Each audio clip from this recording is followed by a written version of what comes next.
जय भोलेनाथ। दोस्तों, आज हम भौम प्रदोष व्रत की कथा सुनेंगे। मान्यता है कि इस कथा को सुनने के बाद ही आपका भौम प्रदोष व्रत पूर्ण या सफल माना जाता है।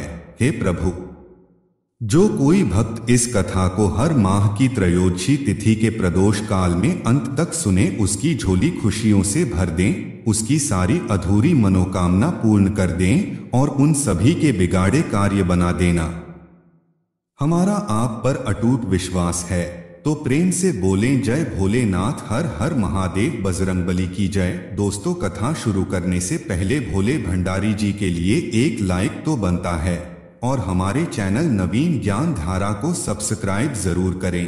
साल 2024 में इस बार पौष मास की त्रयोदशी तिथि मंगलवार को पड़ रही है, तो इस प्रकार मंगलवार को पड़ने वाला प्रदोष काल भौम प्रदोष काल कहलाता है और प्रदोष व्रत भौम प्रदोष व्रत कहलाता है। तो चलिए तो सुनते हैं भौम प्रदोष व्रत कथा। एक समय की बात है, एक नगर में एक वृद्धा रहती थी।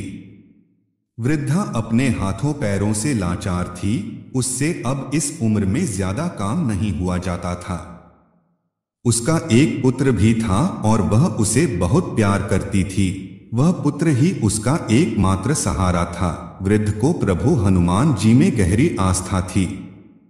वह प्रत्येक मंगलवार को नियम पूर्वक व्रत रखकर हनुमान जी की आराधना करती थी।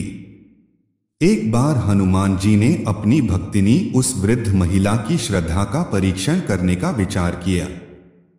हनुमान जी साधु का वेश धारण कर वृद्धा के घर गए और पुकारने लगे, है कोई हनुमान भक्त जो हमारी इच्छा पूर्ण करे? आवाज उस वृद्धा के कान में पड़ी। पुकार सुन वृद्धा जल्दी से बाहर आई और साधु को प्रणाम कर बोली, आज्ञा महाराज। साधु के रूप में हनुमान जी बोले, मैं भूखा हूं, भोजन करूंगा, तुम थोड़ी जमीन लीप दो। वृद्धा दुविधा में पड़ गई। अंतत हाथ जोड़कर बोली, महाराज, लीपने और मिट्टी खोदने के अतिरिक्त आप कोई दूसरी आज्ञा दें, मैं अवश्य पूर्ण करूंगी। साधु ने 3 बार प्रतिज्ञा कराने के पश्चात कहा, तू अपने बेटे को बुला, मैं उसकी पीठ पर आग जलाकर भोजन बनाऊंगा। यह सुनकर वृद्धा घबरा गई, परंतु वह प्रतिज्ञाबद्ध थी। उसने अपने पुत्र को बुलाकर साधु को सौंप दिया। वेशधारी साधु हनुमान जी ने वृद्धा के हाथों से ही उसके पुत्र को पेट के बल लिटवाया और उसकी पीठ पर आग जलवाई। आग जलाकर दुखी मन से वृद्धा अपने घर में चली गई। इधर भोजन बनाकर साधु ने वृद्धा को बुलाकर कहा, उनका भोजन बन गया है, तुम अपने पुत्र को पुकारो ताकि वह भी आकर भोग लगा ले। इस पर वृद्धा बोली, कृपा करके उसका नाम लेकर मुझे और कष्ट न दें। लेकिन जब साधु महाराज नहीं माने तो वृद्धा ने अपने पुत्र को आवाज लगाई। वह अपनी मां के पास आ गया।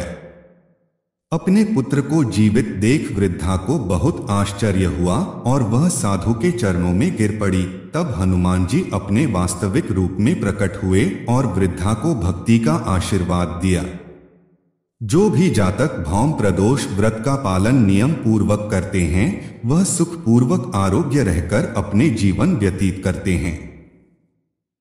हनुमान जी ने जैसे वृद्धा को भक्ति का आशीर्वाद दिया, वैसे इस कथा को सुनने वाले हम सभी भक्तों के भी कष्टों का निवारण करें, हम सभी का भला करें। बजरंगबली की जय, हर हर महादेव। वीडियो के अंत तक बने रहने के लिए आप सभी का धन्यवाद।